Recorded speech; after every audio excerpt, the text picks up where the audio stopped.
Hey guys, welcome to my video again. This is Saroj from Nepal. This is day 10 at gym. So आज चाहिँ मैले back र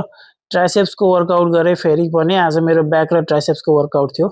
15 minute हिँडेर गइसकेपछि मेरो वार्म अप लगभग खतम भइसकेको थियो र मैले वहाँ गएर पनि ब्याकको हल्का स्ट्रेचिङ गरेर मेरो फर्स्ट सेट गरेको भनेको मैले ब्याकमा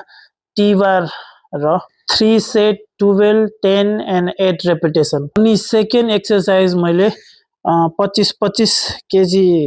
प्लेट राखेर चाहिँ बारबेल बेन्ट र गरेँ यसमा पनि मैले 3 सेट 15 10 र 8 रेपिटेसन गरेर 3 सेट गरेँ र तेस्रो एक्सरसाइज मैले डेडलिफ्ट गरेँ डेडलिफ्टमा मैले 40-40 केजी दुईतिर 40-40 केजीको प्लेट राखेर 8 रेपिटेसन गरेँ 8 रेपिटेसन 40-40 80 प्लस 20 केजीको रड भएपछि 100 केजीमा मैले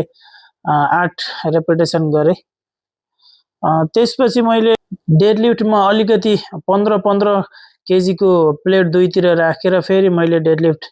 1 रेपिटेसन गरेँ 1 रेपिटेसन गरेर चाहिँ अनि मेरो त्यो देब्रेतिरको हात अलिकति चिप्ले जस्तो लाग्यो र म हात पुस्न गएँ हात पुस्न गइसकेपछि फेरि आएर मैले हल्का सुमो तरिकाले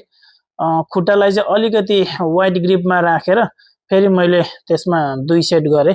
यसमा टोटल केजी भन्नु पर्दाखेरि 40 KG 15 KG 50 55 KG 55 KG 110 KG र 20 केजीको रड भनेपछि 130 केजीको डम्बल हो यो सरी डम्बल हैन बारबेल हो 130 केजीको बारबेल यसमा मैले हल्का वाइड ग्रिप आफ्नो खुट्टा राखेर चाहिँ एज अ सुमो डेडलिफ्ट भनेर चाहिँ यसमा पनि मैले 2 रेपिटेसन निकालेको छु हेर्न सक्नुहुन्छ डेडलिफ्ट गर्दाखेरि चाहिँ कहिले पनि इगो लिफ्टिङमा आएर इगो लिफ्टिङ गर्नु हुँदैन हैन आफ्नो स्ट्रेन्थ अकर्डिङको वेटमा चाहिँ आफूले जति सकिन्छ त्यो स्लो रेन्ज अफ मोसनमा गर्नुपर्छ लोअर ब्याकमा एकदम छिटो इन्जरी हुन्छ त्यही भएर एकदम सेफ्टीको साथ गर्नुपर्छ डेडलिफ्ट गर्दाखेरि जहिले पनि सेफ्टी बेल्ट साथमा लगाउनु धेरै आवश्यकता छ र दुईतिर 55 केजी राखेपछि अलिकति वेट मैले फेरि इन्क्रिज गरेको छु दुईतिर फेरि 5 केजी वेट मैले बढाएको छु 60 KG total 120 KG plus barbell गरेर 140 केजी र त्यसपछि मैले फेरि अरु 5 केजी वेट गरेको छु 65 केजीको टोटल छ टोटल 65 केजी चाहिँ 130 60 दुना 120 30 केजी र 20 बारबेलले गरेर टोटल 150 केजीको डम्बल हो यो बिस्तारै बिस्तारै म इन्क्रिज गर्दै जानेछु गाइस र त्यसपछि ब्याकको लागि मैले अर्को एक्सरसाइज भनेको ल्याट्स पुल डाउन गरे यसमा पनि मैले 3 सेट यसमा 3 सेट 15 रेपिटेसन 12 रेपिटेसन र फेलियरमा 8 रेपिटेसन गरेर मैले 3 सेट गरे यो एक्सरसाइज ल्याट्स पुल डाउन तपाईको साइड ल्याट्सको लागि एकदमै धेरै राम्रो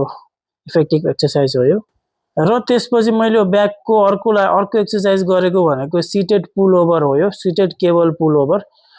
तपाईले यो एक्सरसाइज गर्दाखेरि चाहिँ तपाईको ब्याकमा थिकनेस ल्याउनको लागि जुन ब्याकमा कर्ड्सहरु देखा पर्ने थिकनेस हुन्छ त्यो एक्सरसाइज त्यो देखाउनको लागि त्यो ल्याउनको लागि चाहिँ इम्प्रुभ गर्नको लागि यो एक्सरसाइज एकदमै इम्पोर्टेन्ट छ guys don't miss this exercise so after that मैले ट्राइसेप्समा पहिलो एक्सरसाइज भनेको तपाईको केबल पुश डाउन गरे केबल पुश डाउनमा मैले 3 सेटमा सुरुको 15 12 10 रेपिटेसन फेलियर रेपिटेसन सम्म गए तपाईको यो एक्सरसाइज चाहिँ तपाईको ट्राइसेप्सको लङ हेडलाई डेभलप गर्नको लागि एकदम धेरै हेल्प गर्छ र ट्राइसेप्समा मैले अर्को एक्सरसाइज भनेको चाहिँ ट्राइसेप्स रिभर्स पुल डाउन तपाईको यो ट्राइसेप्सको सर्ट हेडको लागि यसले एकदमै धेरै इफेक्टिभ छ जुन भित्रपट्टि ट्राइसेप्सको मसल हुन्छ त्यो एक्सरसाइजलाई इम्प्रुभ गर्नको लागि यो एक्सरसाइज नछुटाउनु होला र ट्राइसेप्समा मैले तेस्रो एक्सरसाइज गरेको भनेको 30 केजीको डम्बल लिएर चाहिँ ट्राइसेप्स डम्बल ओभरहेड पुश गरे यसमा मैले 2 सेट मात्रै गरे 6 रेपिटेसनमा यो तपाईको ट्राइसेप्समा स्ट्रङको लागि हैन ट्राइसेप्स स्ट्रङ मसल बनाउनको लागि चाहिँ यसले धेरै एकदम मद्दत गर्दछ ओभरअल ट्राइसेप्स पार्टमा र ट्राइसेप्सको चौथो यानी कि लास्ट एक्सरसाइज मैले single hand cable push down गरे यसमा चाहिँ मैले 3 सेट गरे यसको पनि 15 12 10 रेपिटेसन गरेर फेलियरसम्म गरे सिंगल ह्यान्ड एउटा ह्यान्डले 15 गर्ने अर्को हातले 15 गर्ने त्यसरी गरेर यसले चाहिँ तपाईको जुन मिडल ट्राइसेप्स भाग छ त्यसलाई एकदम इम्प्रुभ गर्नको लागि बिल्ड गर्नको लागि धेरै हेल्प गर्छ यो एक्सरसाइजले